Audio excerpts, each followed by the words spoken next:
be aggro, it can be control. This is the list that you might kind of gravitate towards. Yeah, the big features here, like you mentioned, the defense reactions. We see 3 Sink Below, 3 Staunch Response, and 3 Turn Timber, all in red. So access to huge blocks from this Bravo Star of the Show list, leaning a little bit on Art of War, which is really interesting. And you see players have now selected equipment and are ready to go. Cards drawn. Yeah, it looks like we're in turn 1, and this is a very common opening from a lot of decks into the Prism deck. It does look like we just got an Arsenal and a pass. I might have missed something here, but a very common thing that you're going to see in this kind of matchup. Why is that? Why are they passing on turn 1 without attacking? So the thing you don't want to give your opponent a chance to do on turn 1 is to really fix their hand. And what you can go ahead and do if you are on the draw is block out as much as you want, use as many of the defensive values on your card as you can, and kind of get the bad stuff out of your hand, have a little bit better starting scenario. But as we see from Brendan, completely fine start. Genesis on the battlefield, ready to go. Yeah, definitely gets in for a little bit of damage here as well. Got in an attack against Larry Johnson's Bravo, and we're back over to Larry here. And let's see if Larry can start, maybe fusing some of these attacks, get activations from Bravo Star of the Show. But like I said, maybe not as often as you're going to see it in some of the other ones. And this looks like it's going to be a pitch and a Winter's Wail right at that Genesis. Something that's a little important in this matchup. Yeah, so as the Bravo Star of the Show player, you have to decide whether you're going to try and control auras or if you need to go face and attack your opponent's life total. We see Larry immediately going after that Genesis, I believe wisely so, with his Winter's Wail. You can't let Prism start to snowball the game on you. The tough thing for Larry, though, is that a lot of the Bravo decks have added a bunch of cards to allow them to better address these scenarios. Larry doesn't have as much of that. He focused more on the defensive side of things, so not as much go again from his list. It's going to be really hard to deal with multiple auras for Larry. Yeah, he's not going to really have as many options, like you said, of just going face and ignoring stuff. He's probably going to have to clean up the board a little bit more. Speaking of attacks from Brendan's side, looks like we've got a War Tune Herald here with go again, obviously, because there is a yellow card in the pitch zone. Luminaris giving all of his attacks go again this turn. Let's see how much damage we get through here. Does look like it hit because it went into Prism's Soul here, possibly making a Spectral Shield here in the future. Just kind of getting onto that plan, make a bunch of Spectral Shields, make some auras, go a little wide, give Bravo a headache. The fact that, Bravo is really good at going tall, like you're talking about, right? These big attacks, maybe 2 if they get to activate their hero. But that's, not going to be that good if there's 3 or 4, auras on the Prism side. Yeah, if you're Brendan right now, you have to be... You're always thinking when you're against Bravo Star of the Show, well, they decided not to use any resources here, not to block. Does that mean they're coming back with a big turn on the Bravo side? Are they going to be able to present those 3 elements and come at me with a large attack? And here's a secondary attack from Brendan. Looks like we have a Shimmers coming down. Yeah, that is a Shimmers of Silver. And, hey, stop me if I've been saying he's not going to activate Starvo as much as the other ones, because here we go. We've got our first activation of Starvo at a calling in 2022, something I think you should get used to at home. You're probably going to be seeing a lot of this today. And this looks like a Autumn's Touch for, for 9 here. Yeah, huge Autumn's Touch. Go again, dominate, all given by Bravo Star of the Show.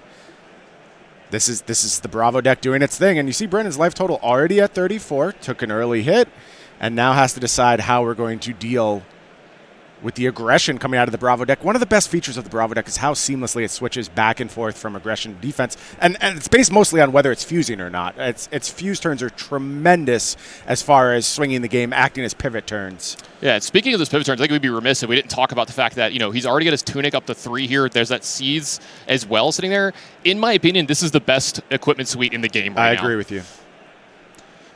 you. You can go ahead and use the Fandel Spring Tunic to activate Crown of Seeds, giving you access to a 5-card hand as well as a point of defense when your opponent comes in.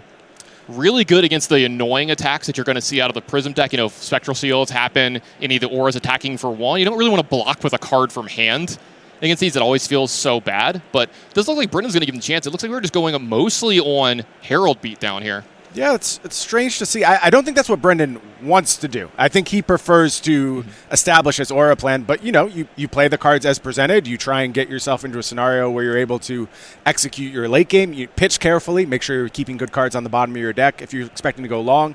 And I think that's what we see Brendan doing right now, kind of in loss control mode, I would say. Oh, absolutely. Now, this is the play you were talking about, Larry. We'll go ahead and activate his Spring Tunic to activate his Crown of Seeds. Now what that does is it's going to build a Prevention Shield for 1 on the next damage that he takes. He's going to take the Arsenal card, put it at the bottom of his deck, and draw a card, fundamentally giving him a 5-card hand here. So allows him to block, prevent some damage, really good spot here.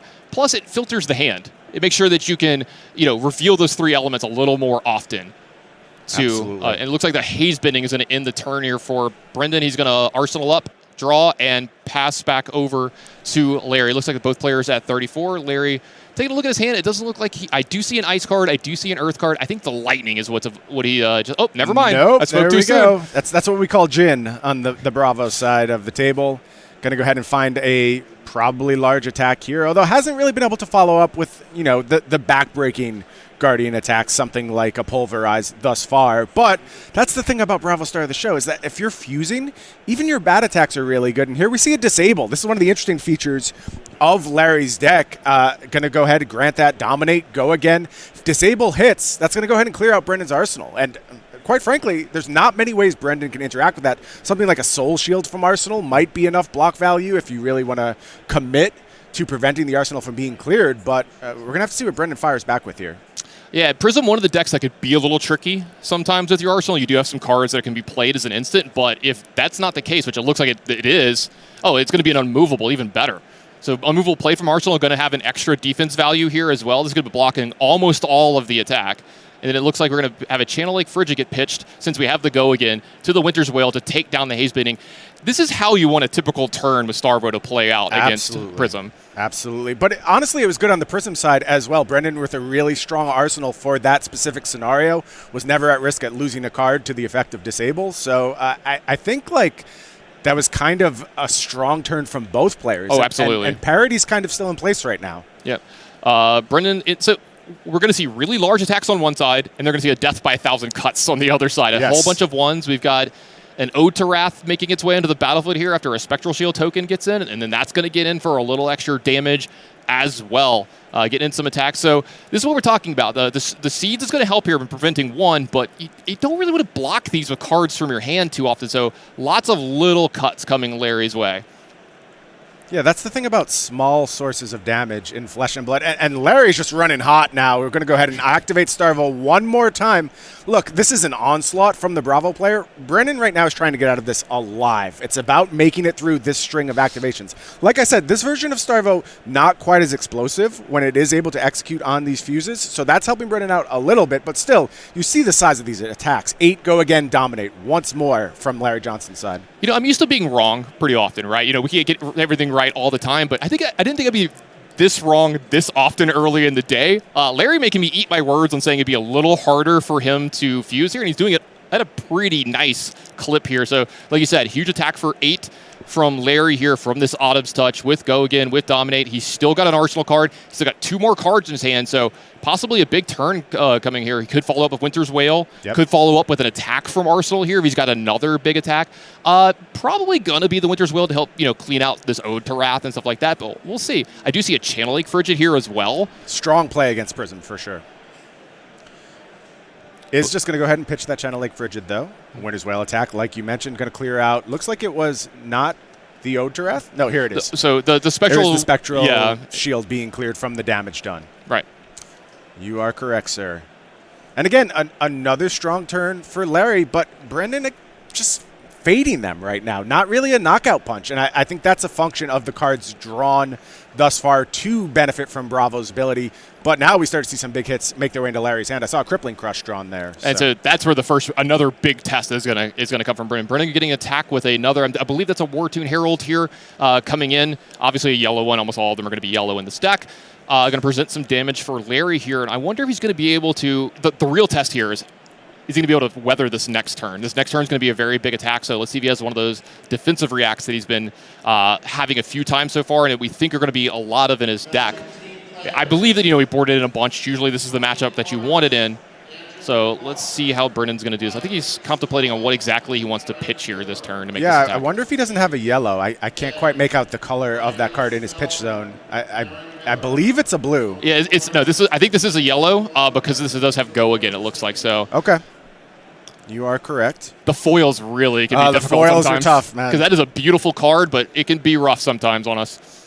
Brendan flossing a little bit, showing off. When you've been playing as long as he has, and I mean, have you looked at his tunic? Yeah. No, Brendan's an OG, content creator in the space. Arsenal Pass, one of my favorite podcasts going right now. My absolute favorite. Yeah, I never miss an episode. So we are going to see that crippling crush turn defense from Larry Johnson. So no huge swing back coming there. Maybe doesn't have enough to pay for it all here. Doesn't have the hand set up to activate Starvo. Wants to be able to seeds here this turn. Lots of reasons not to do it here. It does look like, and here we go. This is a big attack from it. This is Herald of Erudition.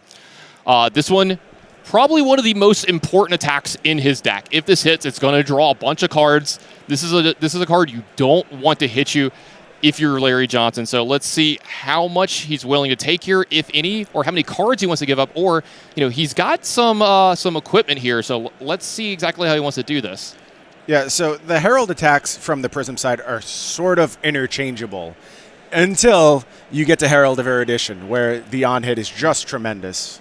Now, this is going to work out a little bit here for him. So now Larry just pitched a blue, right? He's going to activate Crown of Seed, so he's got a prevention of 1 here, right? He's got 2 resources left over. He can activate the Ram's Head to block, and then if he has a card in his hand that blocks for 3, that's 5, and can cover the full thing. You and I talked about this. We'll be talking about this all weekend about which shield should you be using in which matchup. And we go back and forth, but this one's a really big popular one because of this exact play here. You're going to have a lot of resources floating during your opponent's turns when you're crowning, so you might as well have something to pump those resources into. Yeah, really clean block there from Larry. Not going to have to worry about that trigger from the Herald of Erudition. And Rampart of the Rams had a huge part of that. I am a huge fan of Stalagmite. I probably play it more often than I should, quite frankly. But there you see the value of using your resources through Rampart of the Ram's Head. Yeah, but it does look like Larry, since he's down to 2 cards here, just going to be content with presenting an attack from Winter's Wail. This is a warm 4, as we like to call it. No ice card was pitched here, so no Frostbite on hit. And with the card left over in his hand, you're pretty incentivized to arsenal cards as much as possible with this deck, right? Oh, absolutely, absolutely. That's the easiest way to swing those huge fuses in your favor. And there you see Larry going to go ahead, move a card to Arsenal. I think Larry's played this matchup very well thus far. I'm not familiar with Larry, but clearly an experienced player, knows his way around the match. Yeah, you can tell he's played against Prism a time or two. Brennan does get down an Aura at the end of turn here, follows this up with a Pierce Reality as well. So starting to go a little wide. Early we saw a lot of the Heralds, like you were said. Right. That's not necessarily plan A in this matchup, but that's kind of the way his deck just drew it up. Yep, and I think we're in for a bit of a slog here. Life totals are still very high. Like we said, Brendan's offense wasn't tremendous earlier. The way it works in Flesh and Blood, if you have some down turns early, you're probably going to have some big turns later. You're also going to be able to set up your deck for the full cycle. So I don't think this one is anywhere near decided. I'd say we're very close as far as this matchup goes. Getting into that second cycle, as Arsenal Pass likes to talk about there, I feel like they should trademark that phrase with as much as they say. So let's see how Larry wants to. Is this one of the this is one of the 5-card hands, something you don't see too often in Flesh and Blood. More than 4 cards in your hand, but this is the deck that's going to do it pretty often. Yep. In fact, as often as almost every 3 turns. This is why we love the Crown of Seeds Fandel Spring Tunic combination, is it allows you to set up like this, and you see a ton of options available for Larry now, but. It's difficult as the Bravo player. This is the thing they struggle with. You have to decide, am I going after Brendan's life total, or am I going to go ahead and manage these auras? You don't want Parable of Humility to remain on the battlefield for all that long. Pierce Reality, smaller effect, but still, it's still going to be able to attack off the back of that Luminaris, and it just adds up over time. Absolutely. And so, you're seeing exactly, right? When you look at Larry's hand, I think I saw one of the huge attacks in his hand. I wasn't exactly sure, but I see one of the big Guardian attacks, and I think that's what he's weighing his options this turn, because he's not going to have go again with Bravo. But he does have a 5-card hand. He does have a Time Skipper center. It does look like we're going to go face with a big attack here. Big pitch here. Yeah. Oh, wait, maybe not. Oh, okay. It's just Hammer. Did he just have a bunch of reds in his hand? Yeah, he does. It looks like it was a Crippling Crush, a second red there, and then the blue disabled being pitched. Yeah, absolutely. So you're seeing Larry, like we talked about, really committing to, I'm just going to clean up the board, clean up the board, try to not get overrun, and then I'm going to have my big momentum turns. Any turn in which he fuses Starvo, you're going to see the momentum swing back in his favor. Speaking of big attacks. Yeah, this is one of my favorites from the Prism decks. We are now looking at Miraging Metamorph, getting a little go again going, and if you want to talk about things that can swing the game very quickly, Miraging Metamorph is it. Of course, 7 points of damage coming through, but you can't really challenge the Phantasm for this because you just end up with more auras to deal with. It's a no-win card on the other side of the table. So you can read Phantasm right there. If you block with something that's got 6 or more power, the attack just stops. It just stops, bursts into nothing. Yes. Right? It just disappears. Bravo, a deck that has a lot of attacks with that power, but if you were to do that here, just another Pierce Reality happens. And that's for Brendan Patrick here. That's trouble. They start to stack up really well. Yeah, so you see we are going to activate Crown of Seeds. Yeah, this is attacking for 9, by the way, because of that Pierce Reality. The first attack on the turn of an Illusionist attack is going to get buffed up by 2 here. So we do have a block of 1 again here from Ram's Head. So it's going to be a block of 2. It does look like 7 is going to get through here.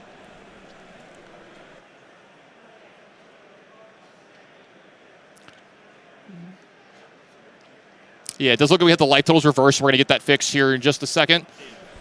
And speaking of just a huge, huge turn from Brendan here, Arc Light Sentinel, one of the biggest cards in this matchup, just hits the board. So important in this matchup. So we talk about those huge attacks from Bravo.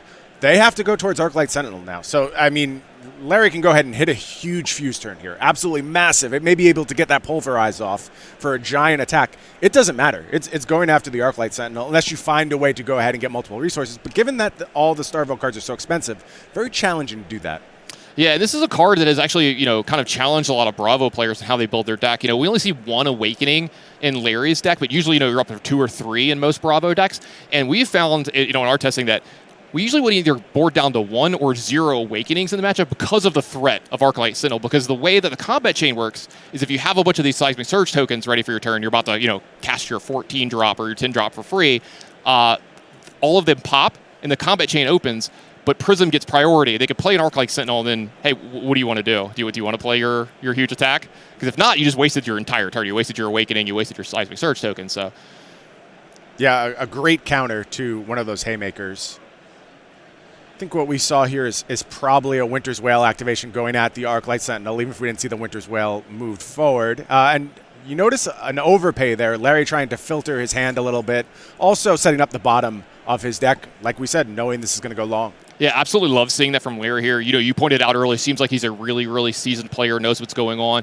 We're pointing that out because we know Brendan's a seasoned player. Absolutely. He's been around since the original days. 2-time calling top 8 competitor. Right. He's got the Tannen curse we talk about. Always gets to the finals, gets on camera, and just can't close it out. Sorry, Brendan, had to bring it up. Brendan in general has struggled in camera matches. Right. And, maybe getting this out of his system round 1 could be beneficial, or it could derail the entire tournament. Again, you lose round 1 in the feature match area. That's going to be a test of Brendan's mental fortitude. And speaking of a test, this is one for Bravo. Brendan is starting to assemble one of the boards that gives Bravo real fits here. We've got 3 different auras on the board, and we're not activating Bravo Star of the show, so unless Time Skippers is used here, we're not getting multiple of these off the board. And using Time Skippers, that's a heavy ask, too. Absolutely. Yeah, of course, 3 resources to go ahead and crack that Time Skippers and get a secondary action. And there just reaches a point where, as the Starvo player, you go, okay, Prism has won this part of the battle. They're going to go ahead and establish their auras. I need to figure out if I can kill them now. And you really want to have them down at a precarious life total before you have to shift to that point of the game. And you see, Larry just doesn't think he can go to that stage quite yet. So we are going to see a Winter's Wail attack, but Blink fired off, giving it an extra action point. So this is kind of like using Time Skippers without using Time Skippers. Correct. He's going to use the card Blink to gain an action point here, get to attack again, and he's going to be able to take down another one of the doors, leaving just the Pierce Reality. This is the one that I like leaving them over with. It's the hardest one for them to get a ton of value out of. They have to be attacking with a Herald here. And great turn here from Larry. We talked about how hard it is to come out of that. He found one of the ways. One of the biggest things you see Starvo players when they're winning is they cobble together the good turns when they're not activating their hero ability. I love that you mentioned that, Tannen, because not only did Larry make a good turn out of no hero ability, these are pretty bad cards in his hand. Honestly, like Blink, Blue, Icy Encounter, that's not really what you're looking for as the Starville player, but was able to get a ton of value by cleaning up those auras in a tight spot. That Blue Icy Encounter is not really there to attack. Absolutely not. Blink doesn't get cast very often. It doesn't get played very often. It's there to be revealed to Starvo and pay for something else. But when they come through, when you get to use the whole Buffalo, as everybody always talks about, when you get to do everything, they can do a lot here. Speaking of a lot, that is a 9 damage attack coming again. Yep, getting back in with Miraging Metamorph. Go again, of course, with the yellow card in the pitch zone granted by Luminaris. And Larry Johnson trying to figure out the defense here. Already activated Crown of Seeds. So we've got a prevention shield of 1 up. We do have the the 5-card hand. Glacial Footsteps there I see in the hand. A card we don't see in Star very much. That's one of the telling ones. And you're like, oh, this is a little bit of the more generic-centric Star list. It does look how Pulverize is going to come out of his hand and get a block here. Yeah, so that's going to go ahead and trigger the Phantasm on the Mirage Metamorph here. And Brendan's got to go ahead and decide how he wants to deal with that. Looks like we have a judge call right now. Any guesses as to what they're talking about here, Tanner? I'm not sure. Maybe he's asking timing on something, like if he has priority somewhere, like can he flash in a different aura here to maybe copy a different aura? Sure, yep. Or maybe just, how do I represent this copied aura? Do you have like a blank sheet of paper I can put? That's a good question, yeah. Maybe we'll see Brendan's artistic skills here, see what he's going to draw. Looks like just going to use a spare card. One of the promos that we're giving out this weekend, Arcanic Shockwave. Yeah, so that was a Phantasm trigger. That Mirage Metamorph got popped. Like we said, no good answer in that scenario. You're going to give your opponent something, but I do like Larry Johnson answering a very large attack with a small amount of cards from hand, catching in that Pulverize to go ahead and trigger that Phantasm. Yeah, going to keep attacking in for those cheeky little amounts of damage with the auras here. Again, that is 2 Pierce Reality on the board here. Yep. And then we have another big Herald taker. I think it's Herald of Protection. I believe you're correct. So hard with Brendan's flashy cards to tell Brendan, exactly which Herald he's firing with. Your deck is gorgeous. But this is heartless. Hey, Dalen Mack making an appearance down here behind. Floating over the top. Yeah, enjoying his very easy victory. Yeah. Maybe we'll get you on the actual camera playing a game later today, Dalen. We'll try it. We'll try our best. Does look like a block from a Macho Grande here. Yeah, this is another Starvo card, which only has really entered as these more defensive Starvo build have become part of the picture. I love Macho Grande. I think it's such a good blue card for all Guardians to look at, getting a reliable source of dominate. It's just so beneficial. I mean, especially in combination with things like Awakening. I really like the way the Starvo deck is evolving. It's not standing still in the face of a Prism deck that really evolved to try and challenge it. I'm really happy that he attacked the real Pierce Reality here, so we're left with the token. So anyone tuning in just has no idea what's going on. Super clear for us. Yeah. But it does look like it's just another decent turn here from Larry with, hey, you're not activating Bravo, but you're clearing out one of these auras, and you're getting an Arsenal card. Like we talked about, that's so important to be arsenaling every turn that you can. Yes. Yes, absolutely. Definitely be using that Crown of Seeds as much as possible. We're back over to Brendan here. He's working with a big hand here as well. He's got an Arsenal card. He's got, I think, a full 4-card hand in here as well. So let's see what he can do to get himself maybe moving back in that forward momentum in this game, because he was building up a good bit, but that blink turn from Larry early in the game really kind of put a crimp in his sails. Yeah, I want to point out something to our viewers who may not be super familiar with Flesh and Blood. You may think Brendan is starting to get at a lower life total. Maybe the game is coming close to a conclusion. There's a lot of resources left, though, on both sides of the battlefield. All the equipment is still present. A lot of blocks available. There's obviously Arcanite Skullcap on Brendan's side, which is a huge source of defense. Still sitting there, no counters on it, ready to block 3 over the course of the game. Phantasmal Footsteps still could have something to say about his life total, so I don't think he's quite as low as you may expect him to be. One thing I didn't really think about when we were talking about this with the more defensive version of Bravo, you have just more of these big generic attacks in your deck. You're popping Heralds really easy. Very true. Yeah. Very true. And Brendan forced to play a lot of Heralds this game, quite frankly, and probably more than he wants to. Yeah. Looks like another attack for 1 here from Brendan.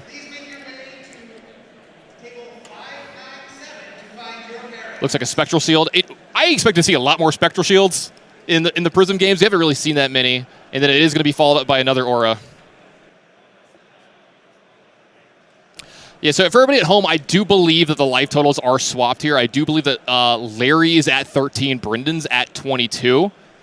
So we're going to make sure get a confirmation of that here, but I'm pretty positive we have the life total swapped here. Okay. Yep, that is confirmed now. So it's actually Larry at a lower life total. Same thing applies, although not as much block on Larry's side. Going with the Null Rune gloves in the glove slot, which is interesting. I've seen some Bravo players debate their inclusion. Basically what you're trying to do is prevent damage from Merciful Retribution. That's the only way Prism is really doing this arcane damage. And I get it. That's a scary thing as the Starvo player, but you give up a lot of utility by losing access to your Crater Fist in that slot. Yeah, Crater Fist blocking 3 over the span of the game. It helps you block really well against, like, there's a lot of attacks for 5 Yep. out of the Prism deck, so 1 card from hand, 1 Crater Fist can block 5, or it could be the added card to make sure you don't take that extra damage off Herald of Erudition, like we talked about earlier, the really important attacks. Plus, it doesn't feel as bad when you're blocking with Crater Fist against some of these attacks for 1.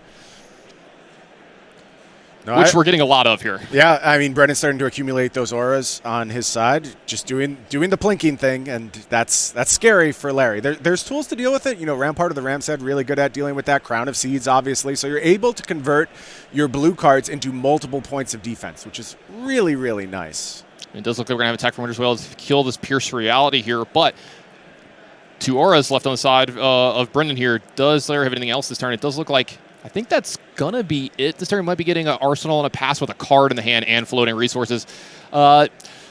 He wanted a little bit better that turn, but at least he's making some forward momentum. Like we said, definitely want to make sure that you take care of these auras as much as possible, because you're seeing that while Brendan's not always attacking for a ton, it's just consistently 1, 2, 3 here, while also, advancing his board. Yes. And at some point, you're presented with what I've affectionately called the Katsu problem, where it's just a persistent source of 1 attacks, and you have to answer all of them. Your life total gets low enough, they're all going to be problematic. Like I said, Bravo good at doing that, but it's still resources you're sinking into doing that kind of dance every single turn. I think there's nothing I hate more in this game than blocking 1 damage. Oh, yeah, absolutely. Speaking of auras, this is one of the really, really good ones here in Genesis. Super important out of the Prism deck. Not only is it going to be attacking, but if it survives a turn, which we haven't really seen the good ones survive a turn here yet, provides a lot of extra value for Brendan here. Gets something into the soul, helps you get more Spectral Shields, kind of draws cards, gets through your deck a little bit faster. One of the real namesake illusionist auras for this. In fact, I think this might just be the best one. So I would agree with you prior to Everfest. I think this was the most important aura for the Prism deck. But things have gotten odd, where I think there's so many replacement level auras that you just don't care anymore. Like, you just want auras. It doesn't really matter what it is. And Genesis not really having an immediate impact on the battlefield sort of puts it a step below things like Merciful Retribution, Parable of Humility for me. So instead of war, like in baseball, we have AAR, we have auras above replacement now? Okay, so the ones that are actually better than just any random aura. Okay. Right. And we call that R. Sure. Is this you telling James that you want a pirate class? Yes, anytime now. I am here for a pirate class. Don't get it twisted. DM Ramada, if you're watching at home, that was for you. All right, we got a big attack coming out of Brendan Patrick here. We got a Herald coming in for 7 with Go again. Looks like a Macho Grandi's going to come in, pop that Phantasm. Yep, doing a good job controlling the Phantasms like you mentioned. Oh, this is big. So, Tannen, this was my card as I picked as the breakout card of the tournament. This is Exposed to the Elements. I like that you used the word break there. By the way, break is very appropriate. We're going to pull this one up on the screen for you. This is one that doesn't get played often, but when it does, boy, is it a goodie. Yeah, so Earth or Ice Fusion on that. If it's fused with an Earth card, you put a -1 counter on equipment.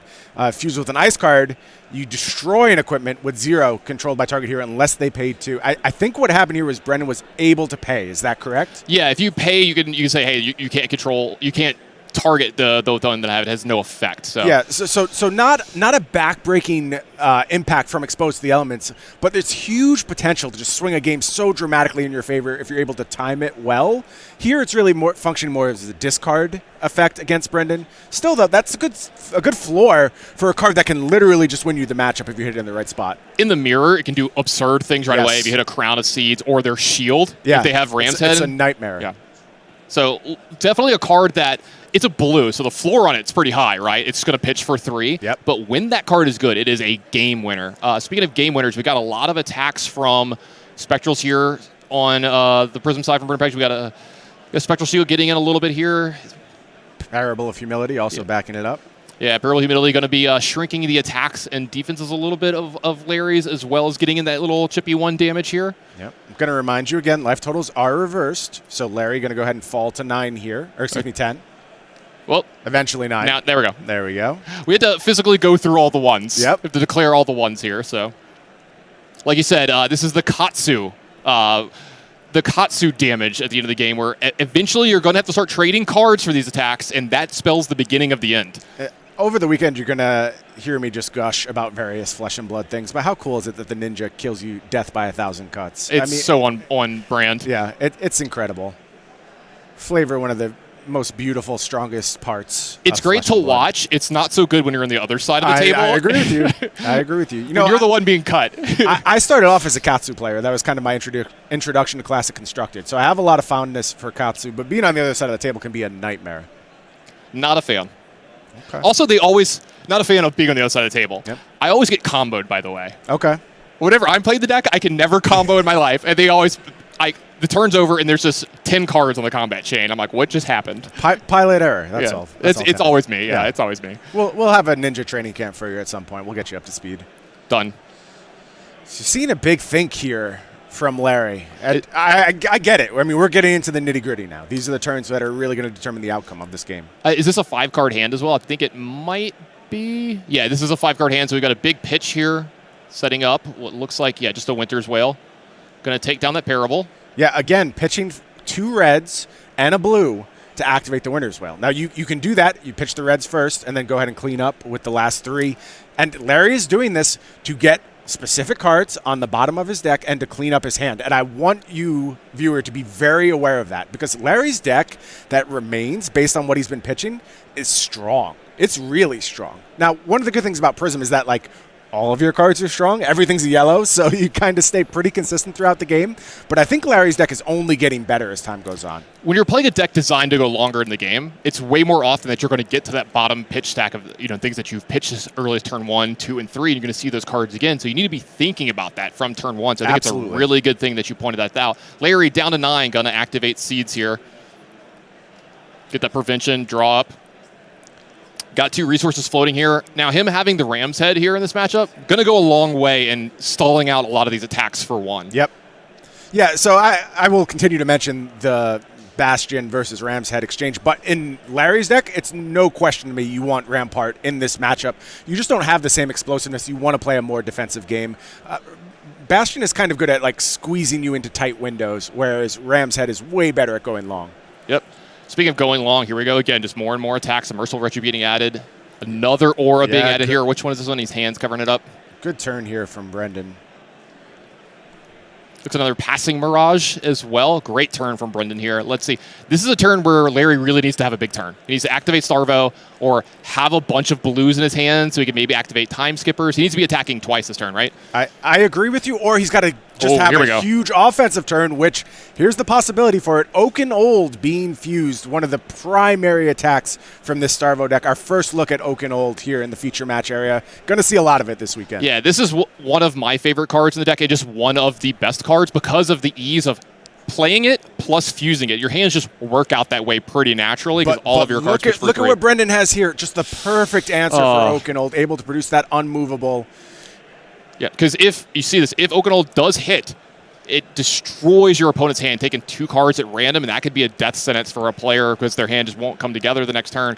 But like you said, unmovable from Arsenal and a little bit of a block from a Spectral Shield, just enough to prevent that effect from Oakenhold. This is the most important attack in the Starvo decks, in my opinion. You have the big flashy ones, but Oakenhold is the one that really carries its weight. I agree. That 3 resource cost is so generous. It's so easy to set up Oakenhold turns without a huge hand. And I know we said it a bunch, but reminding everybody, Brendan is at 22, Larry is at 8 here. So these attacks, for 1 that are coming in, are representing large chunks of the life here. Thank you, Brendan. Thanks for this for everybody at home. Even though, hey, look, he's got immaculate handwriting. I still can't read it. No, that didn't help. But Brendan's heart was in the right place, and I appreciate the effort. I do think it's a Pierce reality, if I remember correctly. I believe you're correct. It's definitely one of the purple ones. So we have a Blizzard getting played here. Now this is going to take the go again away from Brendan unless he pays 2 here. So another card that it's probably not going to resolve, but it's going to take another card out of Brendan's hand here. Yeah, again, I think these ice instants are so interesting, or in the case of Exposed to the Elements, the Elemental instance, they just have such a good floor. They're blues, you're able to pitch them, but when they're good and they hit and the opposing player can't pay for them, they're really, really good. Oh, absolutely. And just got to give everybody an idea at home. This isn't the typical Starvo list, but you're looking at reds for most of the attacks, a few yellows in the deck, and then your deck is about 2/3 blue. Yep. Because you want to be making sure you're playing these big cards. You know, I think I'm going to say it now. I think this matchup has been very close thus far, but Brendan has sort of faded the best of what Larry has had to offer. I think the matchup has swung decidedly in his favor right now. Speaking of the best that we have to offer, this is the best of what he's got to offer here. This is a Herald of Erudition. I believe it's attacking for 7, right? Because it is going to be the first Illusionist attack card that's going this turn. So one of the auras is going to pump it up here. So it has Go Again, and it has Dominate. And this is going to be very bad for Larry. Yeah, so I see an Oakenold in Larry's hand. I think I may also see a Crippling Crush. Kind of hard to tell as he shuffles through the cards, but could have some options here as far as challenging that Herald of Erudition. Let's see what Larry wants to do. And you pretty much have to do this here, right? You cannot let this card hit you. I think so. Yeah. I think that's trouble if you let Brendan fuel back up. Larry not only thinking about what he wants to block with here, but also thinking about what he wants to do on his turn. You know, that's very important here in Flesh and Blood. I think blocking is one of the hardest things to do correctly in this game. So I definitely take longer on blocking than anything else because, hey, your turn's easy. I've got 3 resources. I've got this attack that costs 3. Let's do that. You know? Oh, here we go. We're going to get a little interesting here. We got an Art of War. Looks like going to be Banish and Draw 2. And I'm guessing the second ability is going to be the +1 on attack and defense for the turn. That is my guess. Let's see. Does he have an attack that gets up to Phantasm here now?